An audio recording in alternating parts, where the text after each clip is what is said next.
Atlanta's got so much to offer and more than her fair share of major thoroughfares. Still, if you're not prepared, the traffic can really be overwhelming. There's I-20 cutting east to west, I-75 and 85 passing north to south. Then there's the I-285 and 585 running circles around the metropolitan area. 285 is a big one, some 80 miles plus in length. The city's current layout isn't too far off our original plan, drawn up some 120 years ago. A quote from a descendant of Charner Humphreys, one of the early settlers, gave this description: "I have in my home a calf bell, made of wrought iron, in my great-grandfather's blacksmith shop. It has been all over what is now downtown Atlanta on the neck of a calf. I refer to it as one of the original surveying instruments with which the first streets of Atlanta were laid off." You know, the best bet may be to consider taking MARTA where available. It's a combination bus, subway system that serves some 500,000 people daily. The system started in 1979 and is regarded one of the safest in the country. All MARTA stations are fully accessible to handicapped travelers. The MARTA subway is actually 4 different lines heading basically east-west and north-south. It connects you to places like 5 Points, Lenox Square, the Arts Center, Underground, State Capitol Square, the airport, and dozens of other facilities.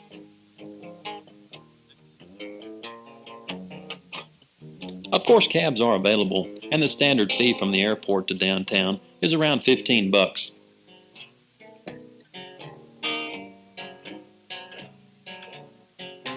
Starting in the downtown vicinity, there are several wonderful places worth noting and to visit. The oldest man-made landmark in Atlanta is the Zero Point. It still stands under the Central Avenue Bridge near underground Atlanta and was designated the central spot in the city in 1842. The City Hall and State Capitol are visible from most anywhere.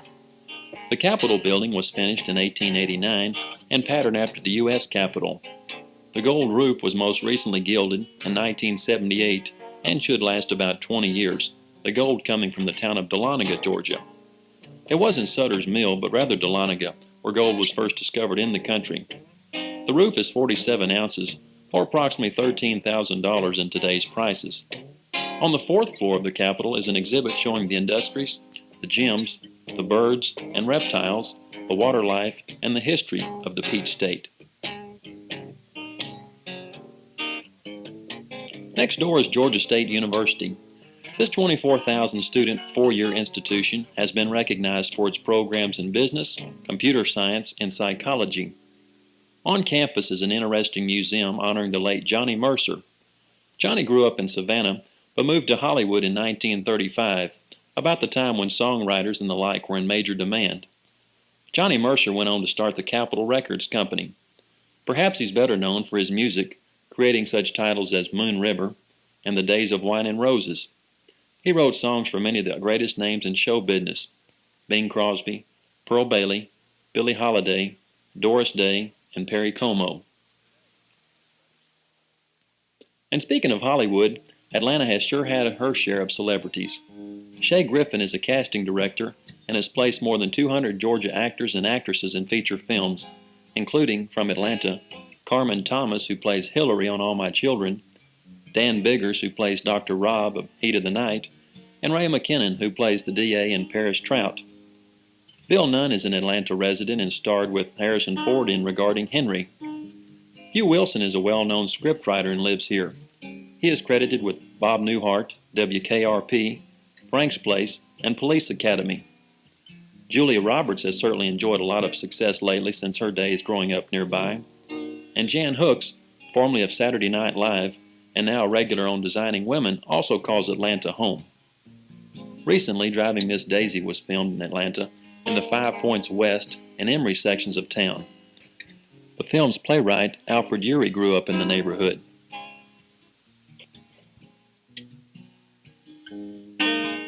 A few blocks south of downtown is the famous Auburn Avenue. The years in progress in general seem to have scattered so many of the earlier businesses, but 30 years ago, Auburn Avenue, known affectionately as Sweet Auburn, was the center of black enterprise and entrepreneurship in the entire country. On the corner of Cortlandt and Auburn is the newly built Herndon Plaza, an insurance company built by Alonzo F. Herndon, a one-time slave turned success. now the second largest black-owned insurance company in the country. The company moved its business from next door in 1990, where it had been since 1924.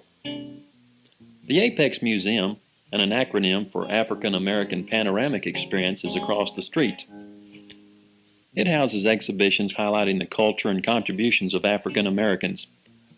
Next door is the office of the Atlanta Daily World. This was the first black-owned newspaper in the United States, commencing operations in 1928. Okay, I'm Portia Scott, and I'm assistant to the editor and general manager of the Atlanta Daily World newspaper. And of course, the Atlanta Daily World is the oldest black daily newspaper in the United States. It's owned and operated by the Scott family. It was founded in 1928 by my late uncle, W.A. Scott II. And since his death in 1934, his untimely death, he was shot in the back, getting out of his car on the west side of town in 1934. And since that time, my father, C.A. Scott, who's now 84 years old, is currently the general manager, editor and general manager, and I'm his assistant. I think the Atlanta Daily World has a very unique history, an unprecedented record. Being the oldest black daily in the United States, of course, we have probably pioneered in the area of black journalism. We certainly have been a strong economic base in the Atlanta community by virtue of the fact that we've had employees over 20 since 1928. And the Atlanta World also has the unique record of being the first black paper that ever, or the Scott family that ever set up a syndication, which means that we were printing three papers, Atlanta Daily World, and we own three papers, Atlanta Daily World, the Memphis World, and the Birmingham World. Those two papers were weeklies. The Birmingham World was founded in 1930, and the Memphis World was started in 1931. As I said, the record can virtually speak for itself. We train, and I've had a lot of journalists to come through our office to train at the Atlanta Daily World. The first black White House correspondent, which was, of course, affiliated with Atlanta Daily World. His last name was McAlpin. I don't remember his first name, but he was the first black White House correspondent under Roosevelt, and he, of course, was affiliated with the Atlanta Daily World because you had to be certified by a daily newspaper. We were the only black daily newspaper in the country at the time. We've also trained the top executives at Ebony and Jet Magazine. LaRon Bennett had his beginning here with the Atlanta Daily World, as well as Bob Johnson. And, of course, both of them are senior editors at Ebony and Jet Magazine, respectively. Being the oldest black daily, of course, we have paved the way and pioneered for the civil rights leaders and movement, as well as voter rights. And just, I feel the Atlanta World should take a lot of credit for preserving Auburn Avenue, because in the 50s, the early 50s, we took the leadership in making sure that the city did not put Auburn Avenue under urban renewal, which means that they could have taken the property and done as they pleased with it. They could have torn down the businesses and made a parking lot out of whatever the city domain, whatever the city decision would be in terms of the property. But we led the battle to fight that, and we won it.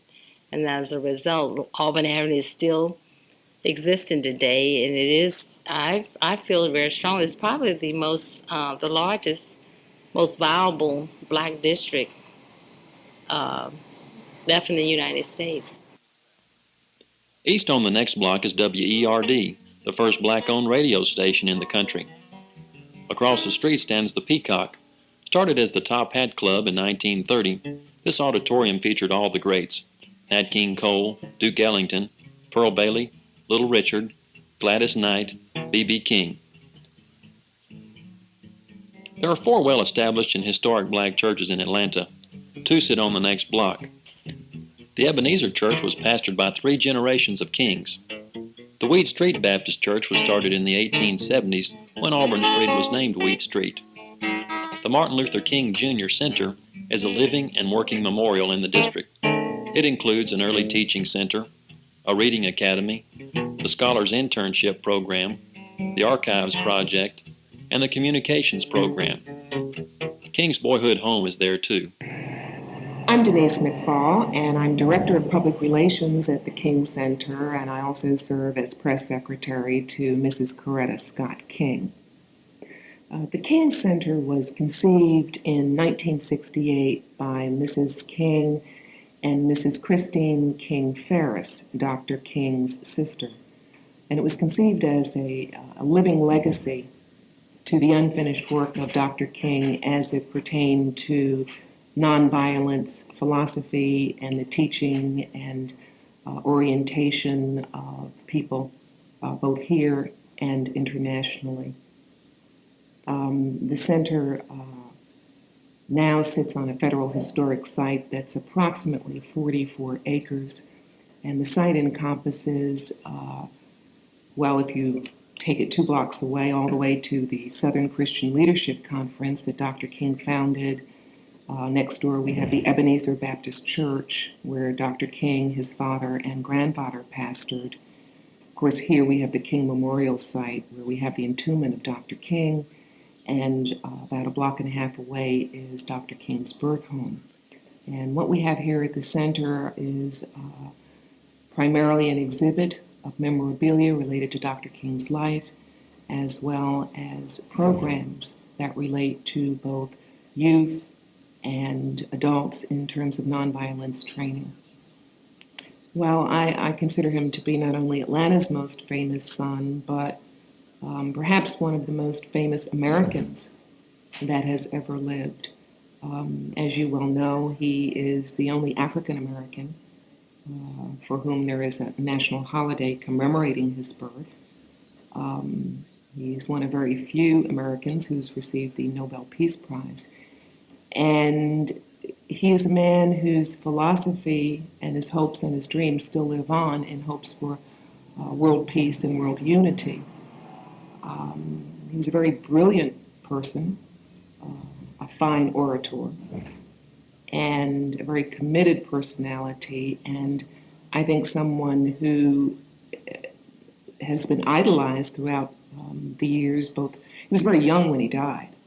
He was only in his 30s, and I think what he accomplished in terms of changing the course of this nation with regard to race relations and a quest for peace that has not been paralleled by anyone since the time of his death. Dr. King began his career very early on. He entered college at 15 years of age and then went on to post-graduation to seminary and began his civil rights work while the first Montgomery March. He was only 25 or 26 years old at that time. And so he had a lifelong commitment, even though his life was very brief, to peace and brotherhood and unity. And he changed the course of this nation in espousing that philosophy and in having the credibility, which came about from, I think, the demonstration of his level of commitment, the credibility to not only impact upon African Americans, but to impact upon all Americans.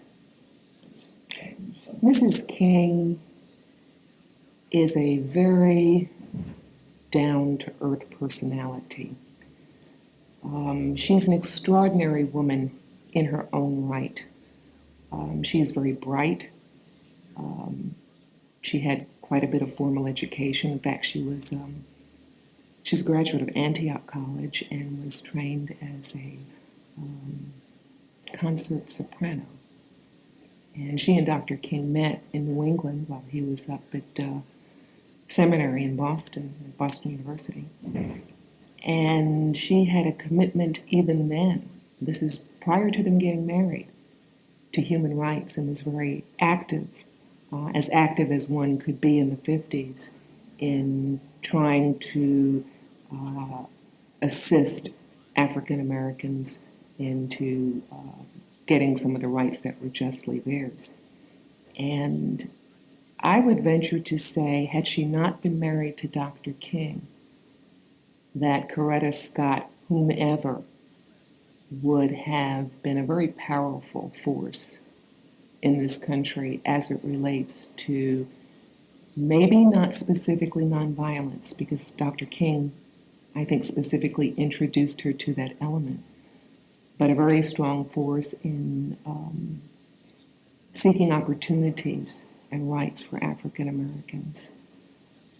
She has not lost her common touch, even though she has sat with kings. She has also sat and dined with paupers, and she has an incredible ability to address a variety of constituencies.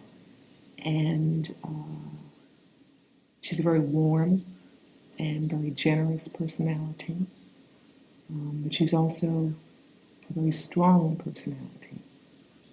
And it may be that behind Dr. King was Mrs. King. The Jimmy Carter Museum is located a few blocks further east. Oddly enough, it sits on the site that General Sherman used to watch his troops burn the city 150 years ago. Nearby is the Municipal Market, one of the few remaining city markets in the entire United States. It has 35 vendors who specialize in Southern and soul foods. If you go south on Cortland from the capital, you'll soon be at Atlanta Fulton County Stadium. This 50,000 seats plus ball field is the home for the Atlanta Falcons and the 1991 National League champs, the Atlanta Braves. It was built in 51 weeks at a cost of $18 million.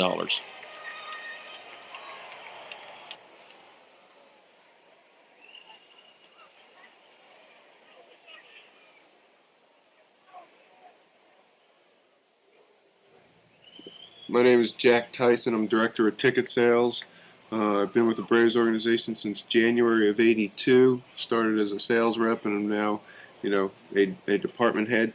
I guess the most exciting thing about Braves baseball, in its current state, is the way the fans have generated so much excitement around the team.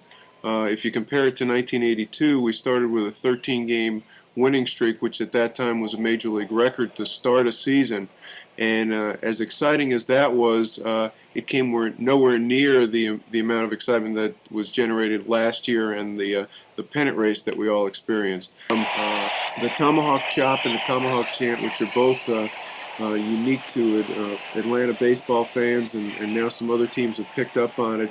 You start to see it nationwide at Kansas City Chiefs games and some other events. That became the signature of our fans and the way they saluted our team.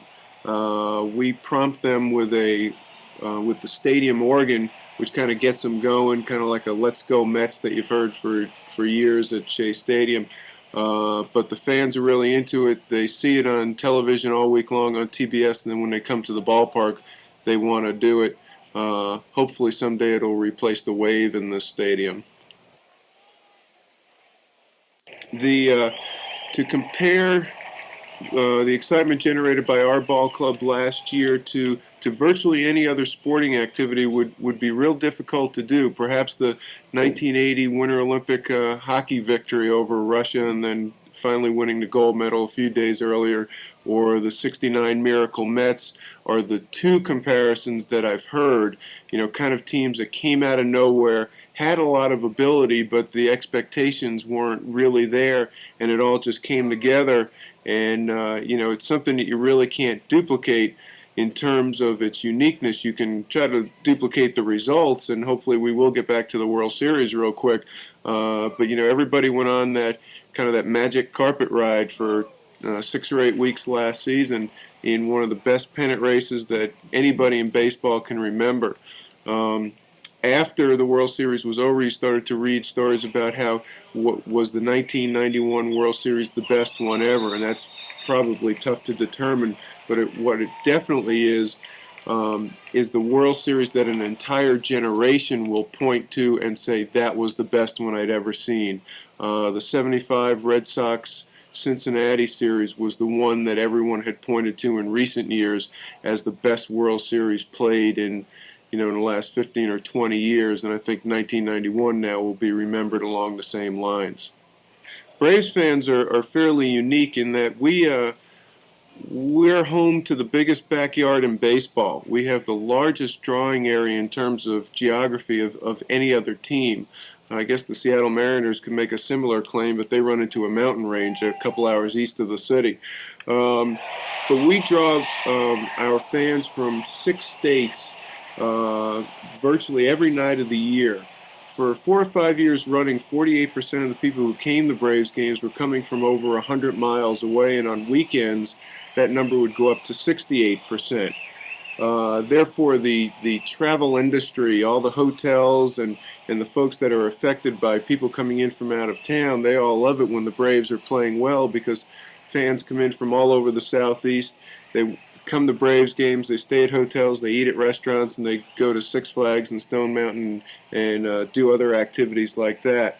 The nearest major league teams to Atlanta are Cincinnati, Chicago, St. Louis, Houston. So we've pretty much got the entire Southeast to ourselves.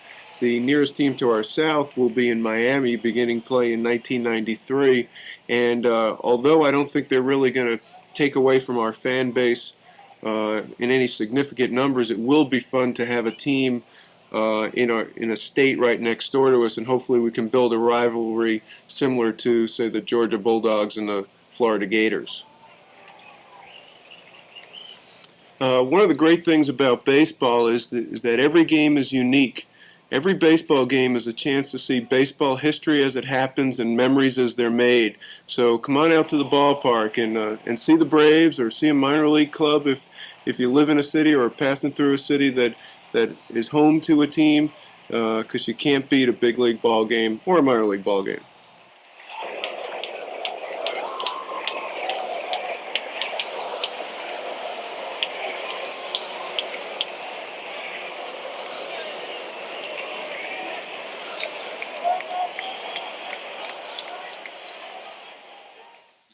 I spoke to Bob Mays, the owner of Baseball Mania in Marietta. Well, I think Atlanta is a great town for sports. It's a town that has finally shed its loser's image, and that's the tag that Atlanta always had.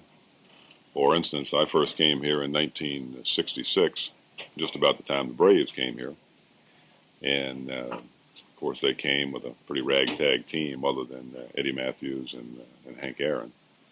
And then in '68, the Falcons came, or that may have been. In fact, that may have been just about the same time that the two came, '65 and '66. And the Falcons were even worse. In fact, I was still single at the time, lived downtown in apartments, and most of the guys that came were out of the expansion pool from other teams. And so the Falcons endured a long history of failure, and of course, as did the early Braves. But so it got pretty well tagged with Loserville in terms of sports. But that's really changed dramatically now, and with the success of the Braves last year in the World Series, captured everyone's attention, but really did become America's team again, and we've seen a real resurgence in interest in sports. Of course, that relates to me here in the sports collectible business. So what I see now is almost probably a tripling of the interest in the Braves and sports in general. So I have many more people coming into collecting. Share that. Yeah, I didn't have access to a major league team when I was growing up. I grew up in Mobile, Alabama, where we had the Mobile Bears, who were members of the Southern Association, now defunct. And it was a segregated league. When I was growing up, you had the Negro leagues, where you had the Birmingham Black Barons and the Mobile Black Bears, and those sorts of teams for the African Americans. Atlanta, before they had the Braves, also had a minor league team. They had the Atlanta Crackers, also members of the Southern Association. And many famous people came through there, many of whom have come back and settled here. Atlanta is no longer a Loserville. It's a winner. Due west of downtown a few blocks is one of the finest centers of higher education for blacks in the world. 5 adjacent colleges serve nearly 10,000 students. Martin Luther King Jr. and more recently Spike Lee were graduates of Morehouse College there. Clark Atlanta University has been recognized for its jazz orchestra at the Montreux Jazz Festival in Switzerland.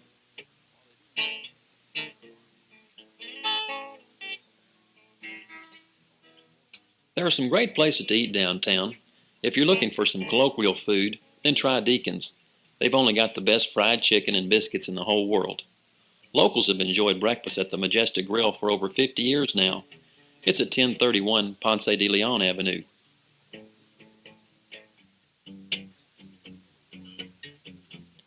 One place worth mentioning southeast of downtown is the Robert Burns Cottage.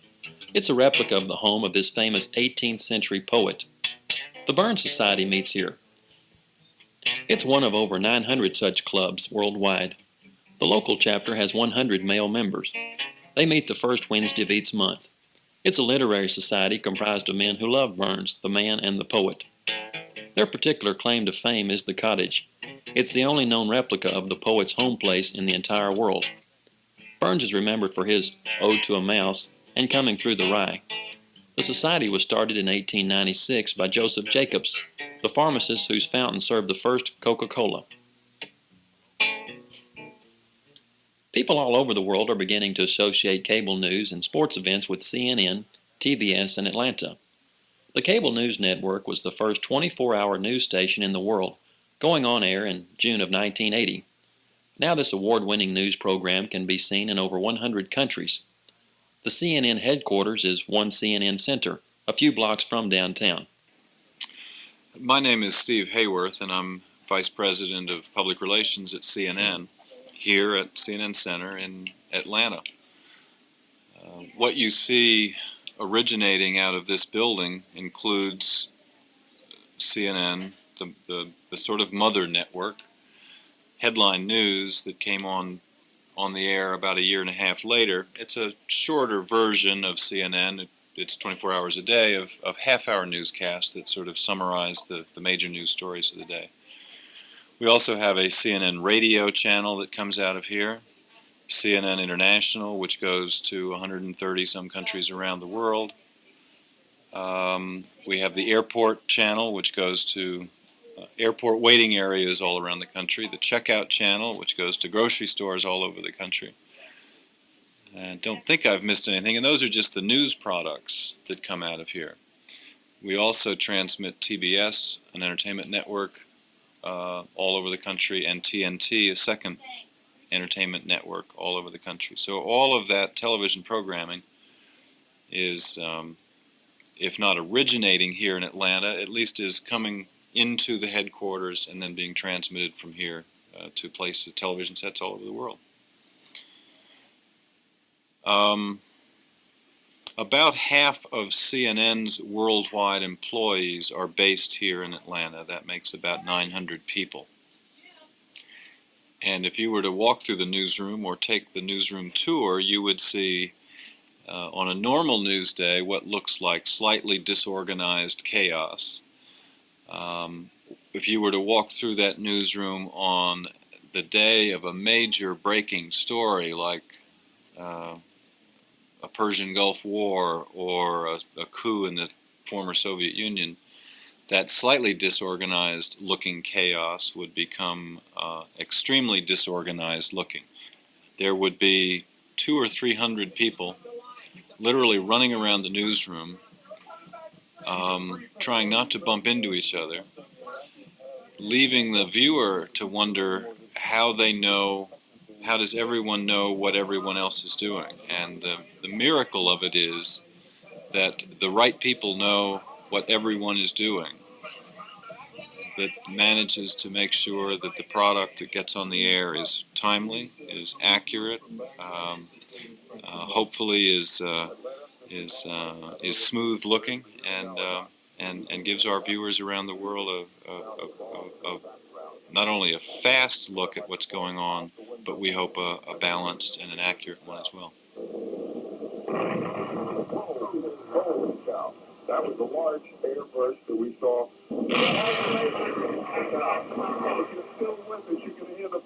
now by hitting the center of the city. If you're interrupted, go to French. Give me to Jacob. Tell Jacob, stand by.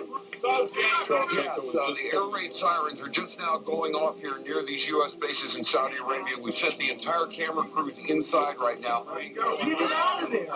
Get inside into the air raid shelter immediately.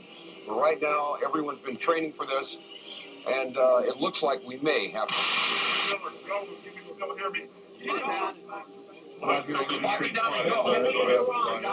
We should have a couple of minutes. Okay, guys, let's go. I think maybe that's enough for now, huh? The security people made a sweep. They got very upset, so I scampered to hide to make sure that if they pulled Arnett and Holloman out and took them downstairs, in the custody at least, there would still be one CNN person on the air. Okay, Bob, this was I was wondering if this CNN filed the first bulletin lead on the bombing.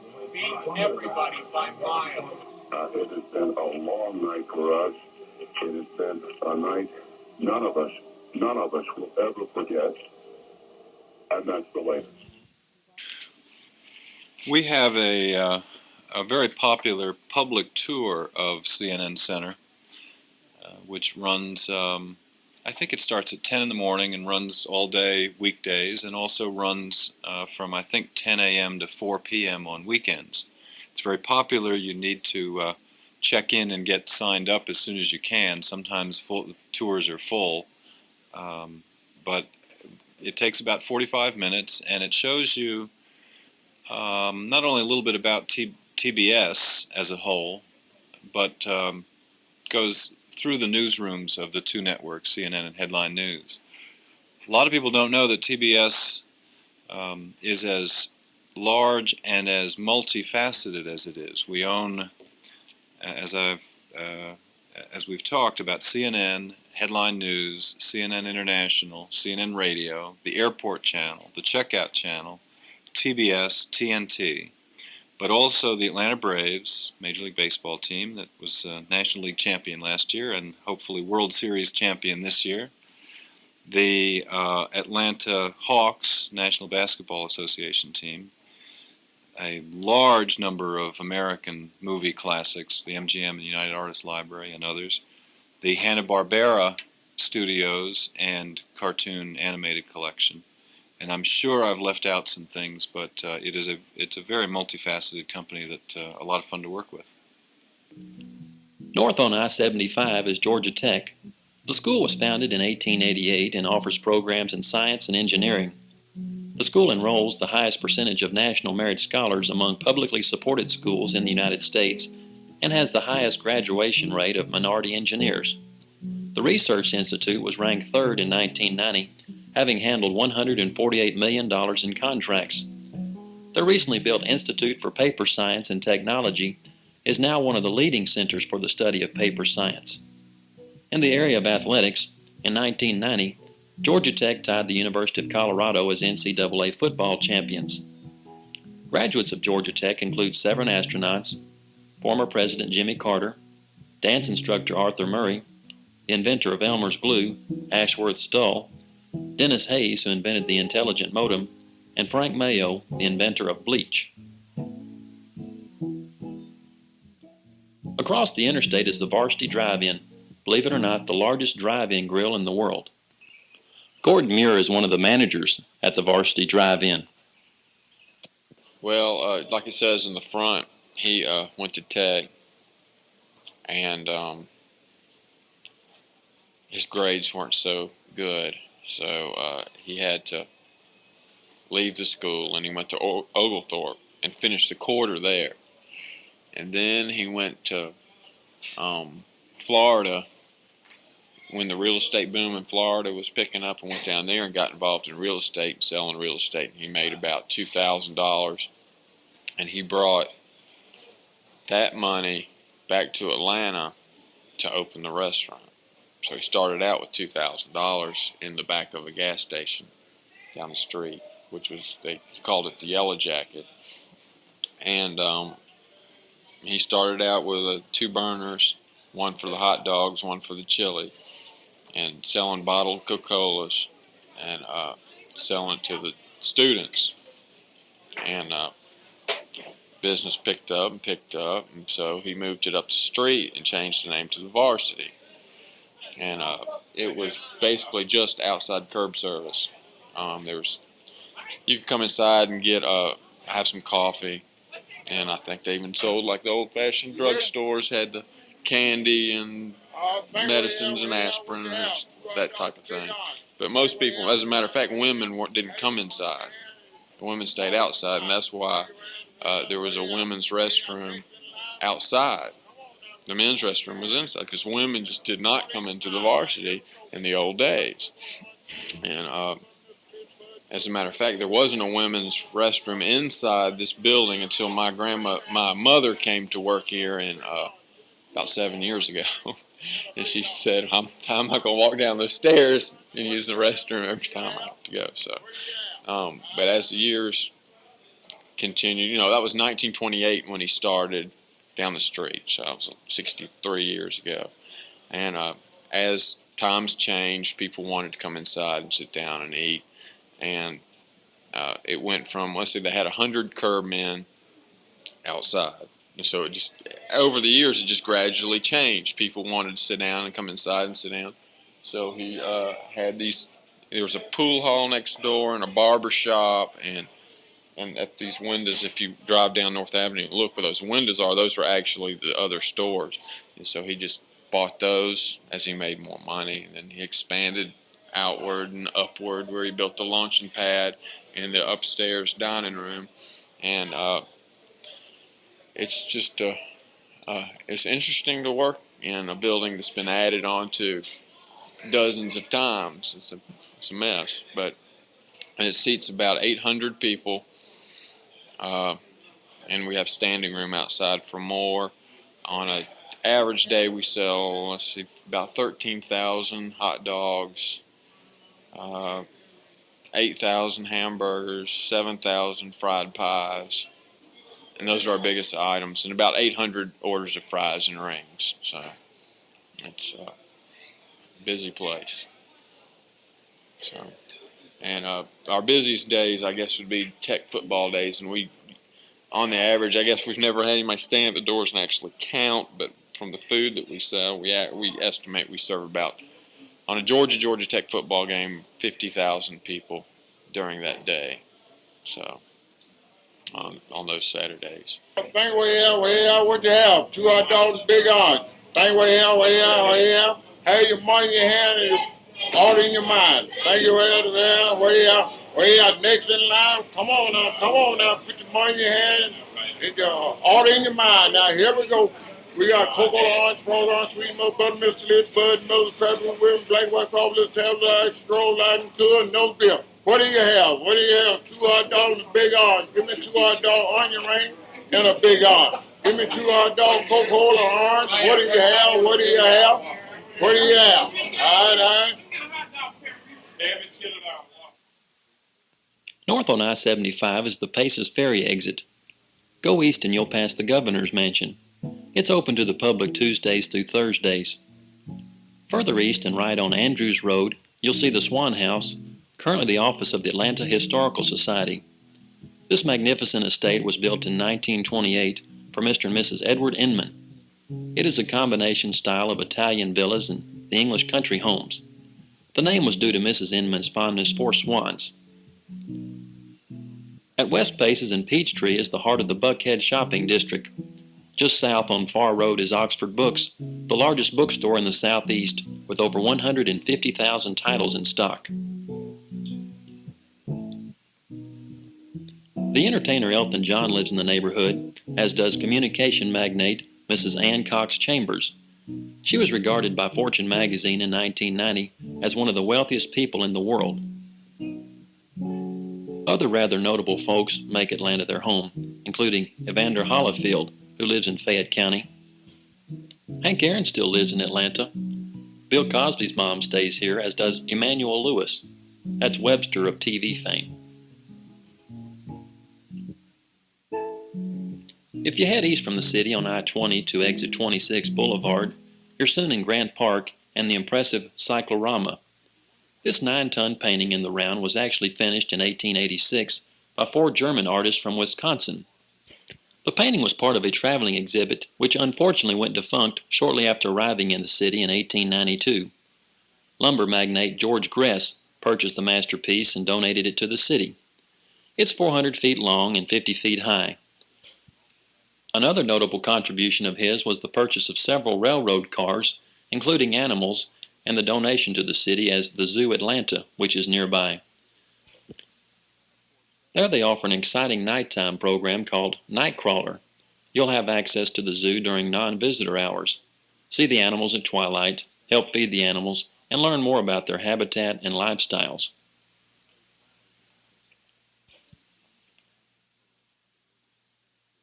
South of downtown is Emory University.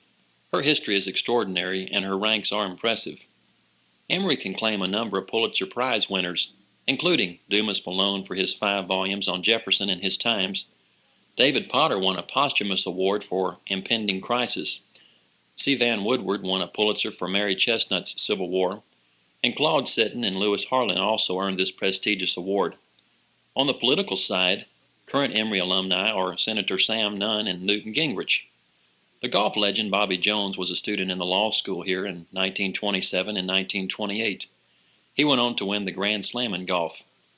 Emory University also has the largest collection of ancient Greek art in the Southeast.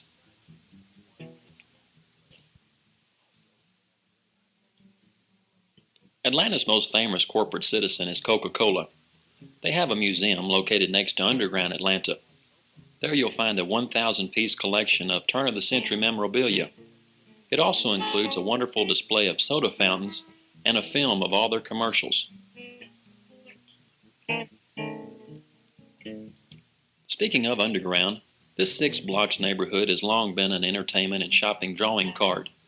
Many of the city's businesses had their corporate roots in the Underground vicinity. Businesses like the Atlanta Journal, the Trust Company Bank, and the Atlanta National Bank. Commercial activity started in the area in the 1840s. By 1910, bridges were constructed to cross the railroad tracks. During the 20s, newly built viaducts raised the street level and forced merchants to move their businesses up one floor. Except for storage, the underground complex was vacated. Plaza Park was built in 1943, but has been replaced by a larger plaza called Peachtree Fountain Plaza, which serves as the major entrance to Underground. The Atlanta Board of Aldermen declared the old neighborhood a historic site in 1968 and opened the next year as a major entertainment mecca.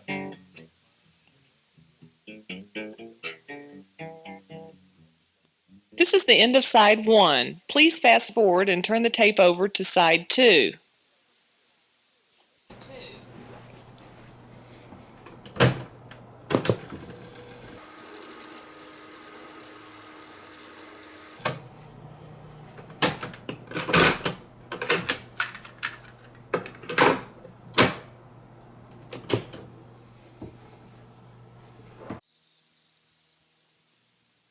There are other well-known businesses that make Atlanta home. Fortune 500 companies include Goldkist, a farm cooperative business, National Service Industries, and Georgia Gulf. S. Truett Cathy, the creator of Chick-fil-A, lives here. Former football great Fran Tarkenton started Knowledgeware, and his company was named one of the 100 hottest companies in 1991. Bernie Marcus was fired from a job and went on to start Home Depot, and now does more than $4 billion in sales in 150 stores. He is headquartered here. The Atlanta Symphony has enjoyed international acclaim. The conductor today is Joel Levy, but for years, the Atlanta Symphony belonged to the one and only Robert Shaw. If you appreciate children's literature, then perhaps you're familiar with the stories of Uncle Remus and Brer Rabbit. The creator of this series, Joel Chandler, lived in Atlanta, and his home is available for viewing at 1050 Gordon Street. In the backyard is the famous Briar Patch. The Bullock home was the residence of Mittie Bullock, the mother of President Theodore Roosevelt. It's a beautiful example of Greek Revival architecture and serves as a cultural center and features several annual events. It's located in Roswell, northwest of the Crossville Road and the Alpharetta Highway.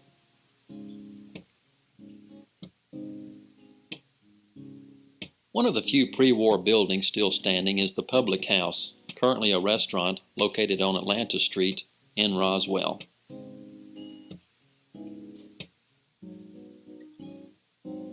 Probably nothing to brag about, but the federal penitentiary here has held a number of well-known criminals, including Al Capone and Leroy Moody, the mail bomb felon.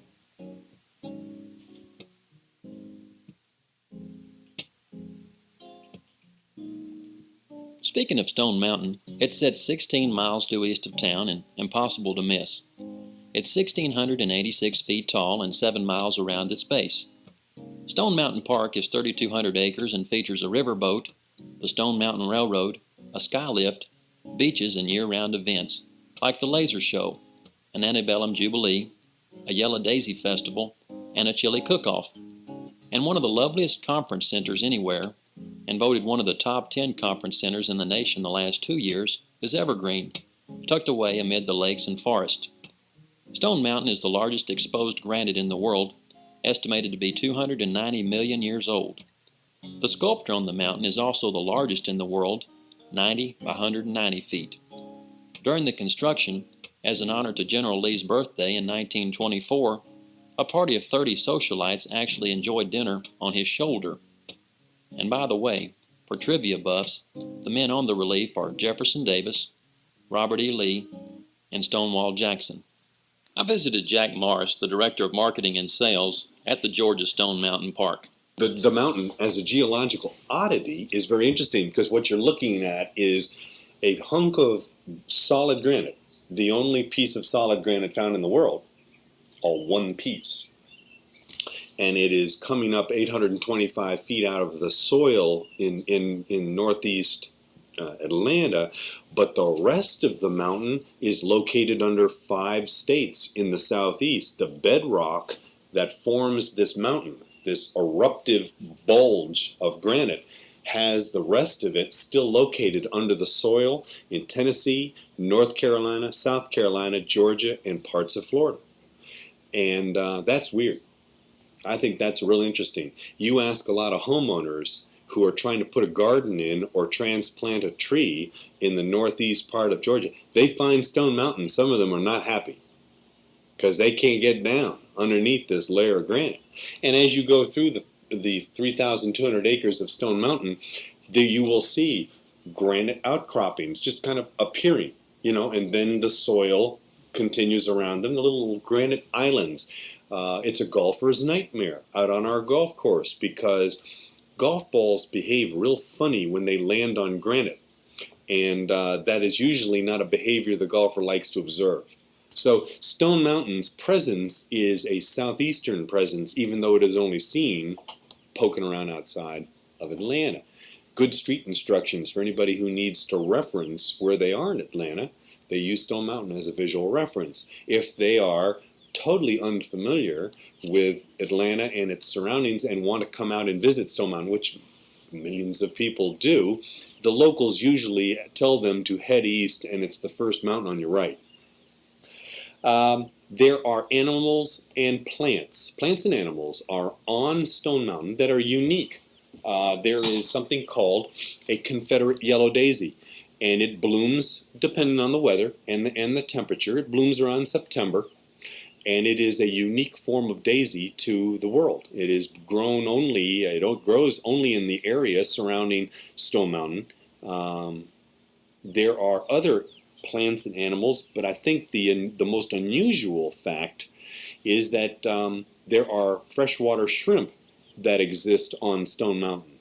I think it could be explained that those arrived on the mountain through probably rain clouds that picked up the moisture from the oceans, and when the precipitation fell, they deposited these animals that somehow or another can make it through a dry spell with no water, but when rain falls, when the spring rains come and form pools on Stone Mountain, these animals can be observed, some of which can be observed by the naked eye, as all of a sudden just coming to life. It's very much like a desert situation in which the plants in the desert can react to the first and only moisture and then go through a whole growth cycle in a very short period of time. These shrimp do the same thing.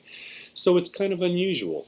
One of the things I like about Stone Mountain is when you're taking people up onto the mountain, whether they walk or take the sky lift, they will observe something very unusual. They'll observe a circular indentation in the mountain. Some of them are as large as a basketball, some are as small as possibly a golf ball or maybe a baseball. And when you explain, and some of them, you'll be in parts of the mountain, you'll see a cluster of maybe 20 of these things of different sizes. And then in other parts of the mountain, you'll see maybe a few of them scattered around. And when people are asked, what do you think that is? Very few of them really understand. They think it's some kind of man-made construction thing. It's lightning that has caused that. The mountain, being solid granite, has a field that separates, electronic field, not anything that forces your watch to come off your arm, but I mean it creates a different sort of ionization that lightning finds very comfortable. And this mountain is pockmarked with lightning bolt crashes, strikes, and when they hit that mountain, there is enough force and impact where they literally carve out a little bowl in that mountain, and that is the evidence of it. The carving itself is fascinating. I think even if you take the sky lift up to the top of the mountain, you pass right by the carving, you still are unable to really fathom what has been going on by man in putting some sort of a memorial. I mean, how many countries in the world have a carving to 3 people who tried to overthrow the government? That would not be allowed in a lot of countries. Those are the kind of people you usually do not want to have memorialized. But this country seems rather unique with the First Amendment and everything, that they really do want to have the memories of people who really had a different vision. And it wasn't a vision that succeeded, but nevertheless it found itself even in defeat weaving itself into the culture of the country.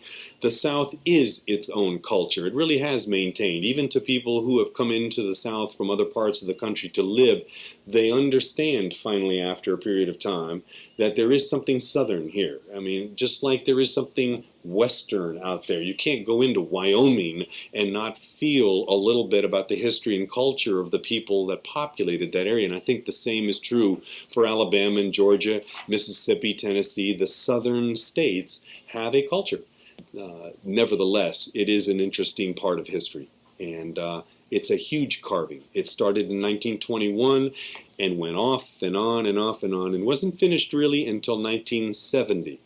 And that 50 years is a long period of time on a project, and the project is finished. It probably will not have any more done to it, and I don't think there'll be another sculpture anywhere in the world that could compete with the efforts that went into making the memorial at Stone Mountain. And then you've got the rest of the park. You've got a 3,200-acre oasis in Atlanta. Atlanta is a town which will continue to grow because it has no natural barriers to prevent it from doing such, and forecasts have this town easily accommodating over 4 million people. It is currently at 2.5 million people. So that kind of growth will continue to happen in this town, and the park and its 3,200 acres of natural beauty will become an oasis. It is already completely developed around. There are residential and commercial developments around it, but it is 3,200 acres of natural beauty, of rock, forest, and water, and will continue to maintain itself as such into and through the 21st century. 1976, Atlanta lost to New Orleans in a bid to get the King Tut exhibit, not to mention some $69 million in revenue. So plans got underway immediately to improve the existing facility. Mrs. Robert High had donated her home and 4 acres to the Atlanta Art Association in 1926. Later, neighboring property and a collection of American art were donated. In 1955, a museum was opened. But with the Tut fiasco, Robert Woodruff got involved and raised $20 million.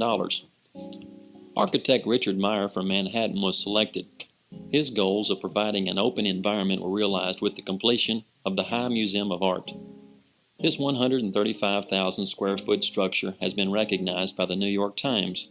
The museum is part of the Robert W. Woodruff Arts Center, built in memory of 122 Atlanta art patrons who were killed in a plane crash near Paris in 1962. The center is located downtown at 1280 Peachtree Street.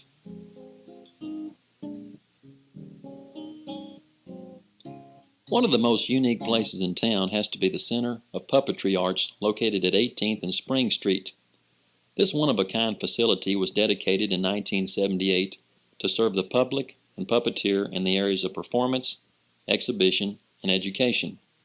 Among the exhibits, you'll see Jim Henson's Muppets, Punch and Judy, and hundreds of puppets from all over the world. The center receives an average of 1,000 visitors a day and offers adult programs, shows for all ages, workshops, and a touring exhibition. Kathy Northern is the Public Relations Director for the center. The Center for Puppetry Arts was founded in 1978 by Vincent Anthony, and it is the only institution in North America dedicated to the art of puppetry with 3 program areas: performance, education, and museum. We offer performances Monday through Saturday throughout the year. Either on our main stage, we offer the family series, which is productions of classical literature, or when there's not a main stage show, we offer shows in our museum mini theater. We offer education programs throughout the year, such as an all-new creative puppet workshop daily, Monday through Saturday. There's 2 times a day where people can come and make puppets upstairs in our education. We offer museum, which has 200 puppets from around the world on display, and our special exhibits. Let's see. We have a touring program, which is a 9-month tour of one of our main stage family shows that tour throughout the United States.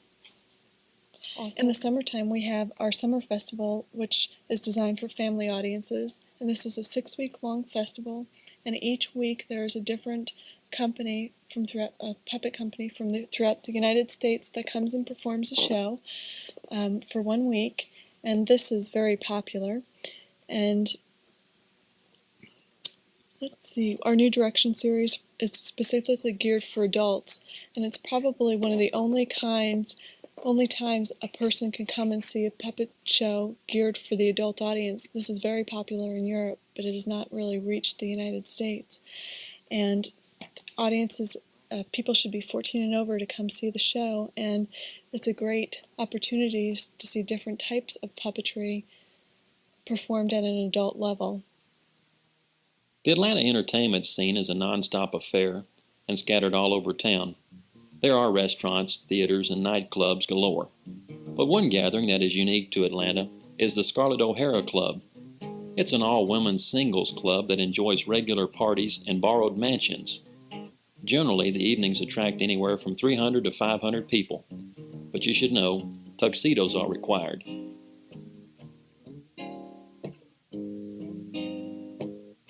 Highland Avenue east of downtown is a convenient place with its many shops and restaurants. At 1397 North Highland Avenue is an award-winning and a one-of-a-kind eatery, the Indigo Coastal Grill. It seems the only thing that doesn't change about the place is the fine cuisine and its wonderful atmosphere. I spoke to owner Alex Carnegie. Partners was the first restaurant of our 3 businesses, and it came into being approximately 7.5 years ago.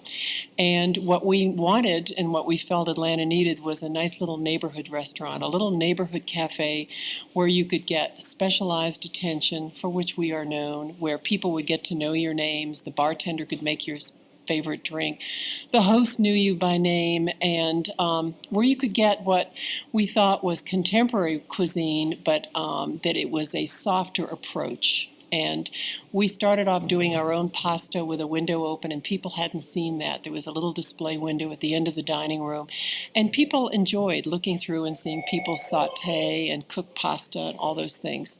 Anyhow, it was a hit from the day we opened, so much so that within 2 years, the waiting line was over 2 hours, and we were losing our most important customer base, which was the neighborhood. The neighborhood people were simply not going to wait 2 hours to go eat in their favorite little neighborhood place. So what came into being was Indigo Coastal Grill. We saw there was a storefront next door, and we thought, well, we'll take the overage of people waiting, overlapping people, and we'll give them someplace with a cuisine slightly different. And the cuisine stemmed from our childhood. our combined childhoods. My father was a fisherman from Nova Scotia. Dan's parents, when they were sort of closing in on retirement, decided to move to Key West, and those were in the early days of the Conch Republic. So they built a beautiful home way out in Summerlin Key. And Dan spent a great deal of his time out in Summerlin Key fishing with his dad, and his mother was making key lime pies, which is famous. It's on the menu as Dan's mom's key lime pie. It's even copyrighted. It's a great key lime pie and has won best pie in town for years. Anyhow, so we both came from honest backgrounds of seafood.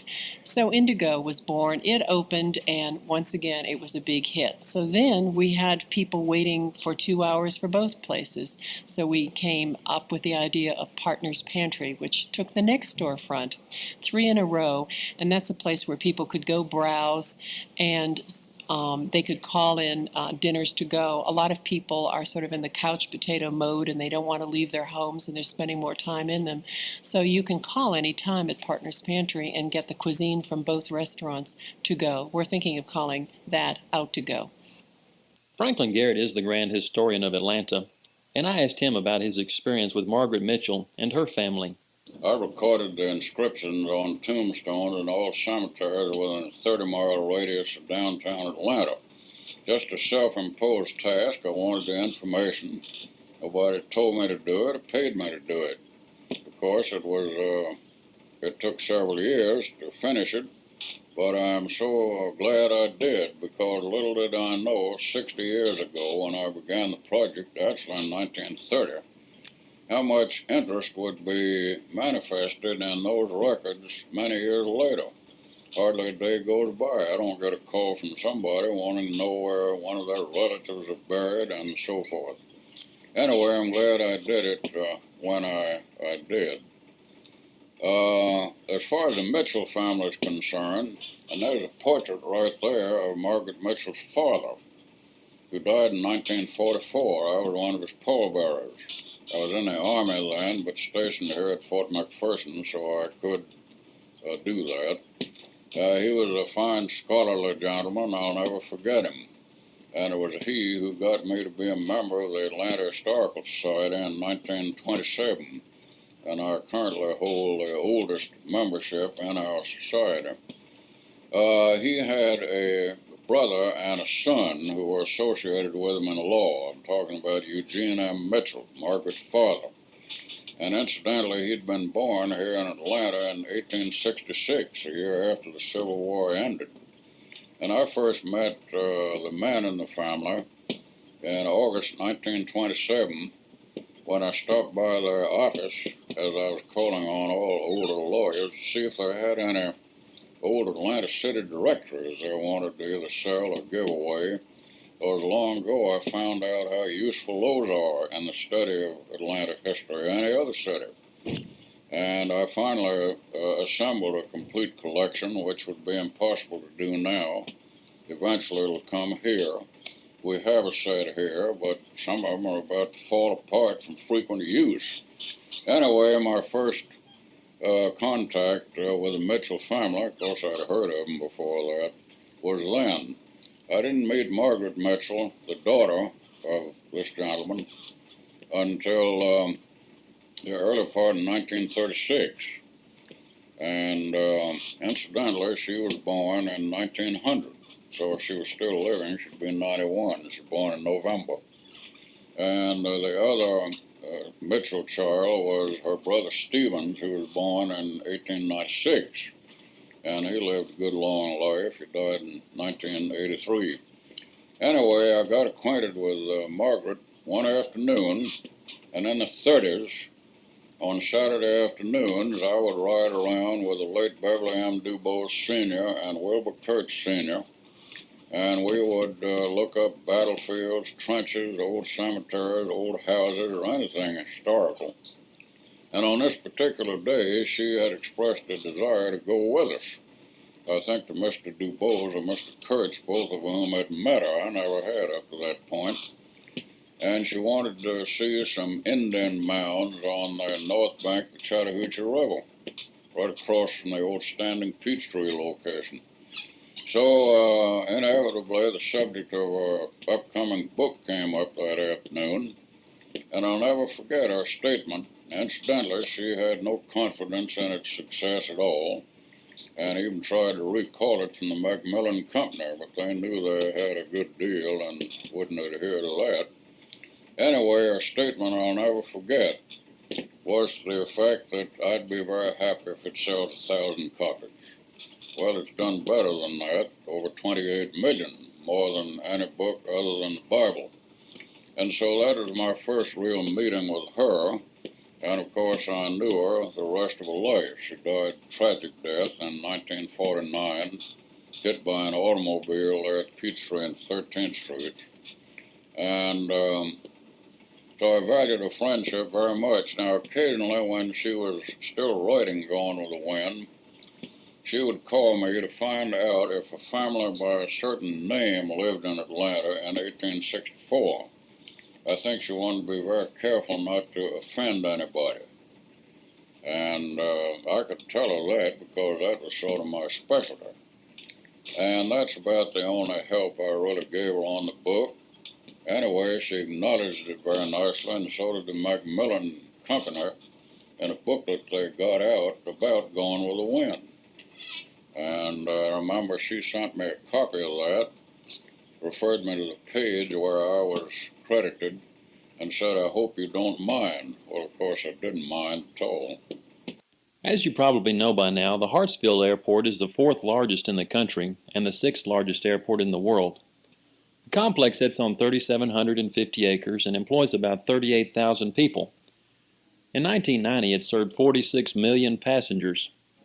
The unique airport layout makes Hartsfield the #1 rated airport for design. Its midfield complex features 2 parallel runways on each side.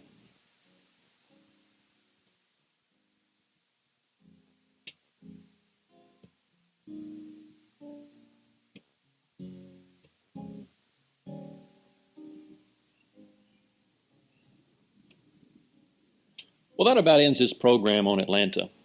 It's such a wonderful city. There's so much to see and do here. Certainly a wonderful place to visit. I do want to thank you for taking me along. I would appreciate any comments you may have. You can write to me, Kirk Abner, in care of Travel Tapes, P.O. Box 90578, Nashville, Tennessee, 37209. Wherever you're going, just be careful and have a good trip.